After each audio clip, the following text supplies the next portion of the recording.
Coba dibayangin, ada sebuah peradaban yang lahir dari tengah gurun pasir, dalam waktu kurang dari 100 tahun, mereka berhasil bangun kekaisaran yang membentang dari Spanyol sampai ke perbatasan Tiongkok. Nah, kali ini kita akan bongkar tuntas cetak biru di balik kebangkitan kekhalifahan Bani Umayyah yang fenomenal ini. Pertanyaan utamanya sebenarnya bukan gimana cara mereka menaklukkan wilayah seluas itu, tapi gimana cara mereka mengaturnya. Nah, kisah Bani Umayyah ini ibarat sebuah kelas master dalam membangun negara. Ini tuh rekayasa sosial dan politik yang jenius banget. Yuk kita lihat gimana cara mereka melakukannya. Jawabannya, semua ada di cetak biru yang mereka rancang dengan sangat teliti. Bani Umayyah itu bukan cuma penakluk loh. Mereka itu arsitek peradaban. Mereka membangun fondasi yang super kokoh yang nantinya menopang dunia Islam selama berabad-abad.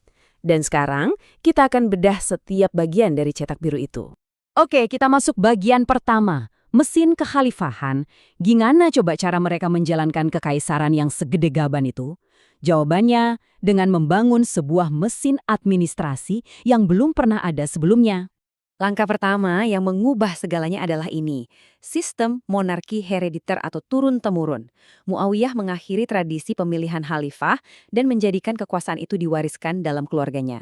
Ya mungkin ini kontroversial, tapi langkah ini menciptakan stabilitas jangka panjang yang penting banget buat membangun negara yang kuat dan terpusat. Punya dinasti itu satu hal, tapi menjalankannya, nah itu butuh birokrasi. Jadi mereka nggak menciptakan dari nol, tapi pinter banget. Mereka mengadopsi dan menyempurnakan sistem dari Persia dan Romawi. Mereka menciptakan diwan, yang pada dasarnya ini tuh kayak kementerian di zaman modern buat ngurusin setiap aspek pemerintahan. Dan coba deh lihat betapa modernnya struktur ini. Ada kementerian khusus surat menyurat, ada yang ngurusin keuangan dan pajak, ada yang ngurusin militer, bahkan ada yang khusus buat arsip negara sampai kehakiman. Masing-masing punya tugas yang spesifik. Ini tuh mesin birokrasi yang super terorganisir dan efisien, sebuah lompatan besar pada masanya. Nah, ini nih langkah penyatuan yang jenius. Di bawah Khalifah Abdal Malik, bahasa Arab dijadiin bahasa resmi. Coba bayangin, dari Spanyol sampai Persia, semua urusan administrasi negara pakai satu bahasa. Ini bukan cuma soal efisiensi loh, tapi juga soal membangun identitas bersama dan memperkuat kendali dari pusat. Lanjut ke bagian 2, identitas ekonomi. Mesin pemerintahan secanggih apapun kan butuh bahan bakar ya. Nah, gimana caranya Bani Umayyah mendanai kekaisaran mereka sekaligus menciptakan kemakmuran? Disinilah inovasi ekonomi mereka berperan penting. Coba lihat ini tuh bukan cuma koin biasa, ini adalah sebuah deklarasi kemerdekaan ekonomi. Jadi sebelum ini, mereka masih pakai mata uang Bizantium dan Persia. Dengan mencetak koin sendiri, yang ada tulisan kalimat tauhidnya, Bani Umayyah seolah-olah bilang, kami adalah kekuatan ekonomi yang mandiri dan berdaulat. Keren balap. Dan hebatnya, kekuatan ekonomi ini nggak cuma disimpan di istana aja. Mereka menginvestasikannya kembali untuk rakyat. Sistem irigasi canggih dibangun buat pertanian, pabrik-pabrik didirikan, dan yang luar biasa, mereka mendirikan layanan sosial kayak panti asuhan dan panti jompo. Ini menunjukkan sebuah pemerintahan yang nggak cuma berkuasa, tapi juga peduli sama rakyatnya. Oke, bagian ketiga, ledakan pengetahuan. Soalnya gini, kekuatan dan kekayaan tanpa ideologi dan ilmu pengetahuan itu bakal rapuh kan? Nah, sekarang kita masuk ke jantung intelektual dan spiritual dari kekaisaran Bani Umayyah. Ini mungkin kelihatannya teknis banget ya, tapi dampaknya, wow, luar biasa. Dengan menambahkan titik dan harokat pada Al-Quran, mereka bikin kitab suci ini bisa diakses oleh jutaan mu'alaf non-Arab di seluruh kekaisaran. Ini memastikan pemahaman teks suci jadi seragam di wilayah yang sangat luas, sebuah proyek standarisasi keagamaan yang masif. Nggak kalah pentingnya, di masa Khalifah Umar bin Abdul Aziz, ada proyek monumental lainnya yang dimulai, kodifikasi hadis. Jadi seiring berjalannya waktu dan para sahabat Nabi mulai wafat, ada kekhawatiran kalau ajaran lisan bakal hilang atau berubah. Nah, proyek ini adalah upaya penyelamatan dan pelestarian yang meletakkan dasar super kokoh bagi hukum Islam. Era ini tuh benar-benar jadi inkubator intelektual. Di bidang agama, lahir para raksasa hukum Islam seperti Imam Abu Hanifah dan Imam Malik. Di sisi lain, mereka juga membuka gerbang pengetahuan dunia.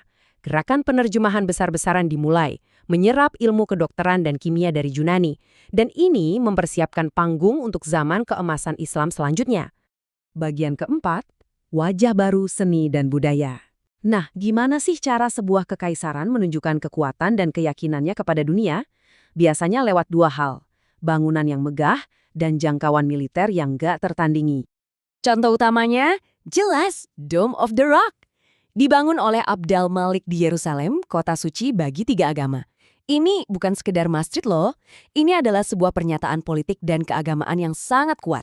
Sebuah mahakarya arsitektur yang mendeklarasikan kehadiran permanen Islam dengan gaya yang megah dan penuh percaya diri. Dan jangkauan mereka mencakup 3 benua. Gila kan?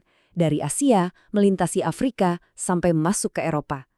Kekuatan militer dan angkatan laut mereka yang dominan nggak cuma menaklukkan wilayah, tapi juga menciptakan jaringan global pertama untuk pertukaran budaya, barang, dan ide dalam skala yang belum pernah ada sebelumnya. Oke, kita sampai di bagian kelima, warisan abadi.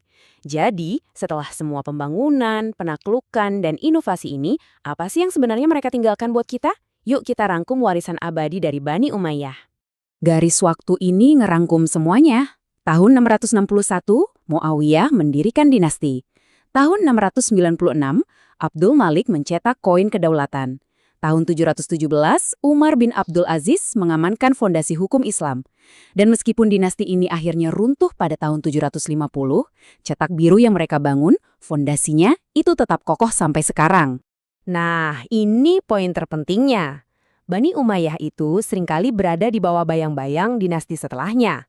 Tapi coba deh pikirin gini, merekalah yang menggali fondasi, memasang pipa-pipa, dan membangun kerangka dari sebuah gedung pencakar langit peradaban. Tanpa kerja keras mereka di bidang administrasi, ekonomi, dan intelektual, zaman keemasan Islam mungkin gak akan pernah bersinar seterang itu. Jadi saya ingin kamu coba pikirin deh, mulai dari konsep kementerian dalam pemerintahan, standarisasi teks suci, sampai pertukaran budaya antar benua. Inovasi Bani Umayyah itu ada di mana-mana.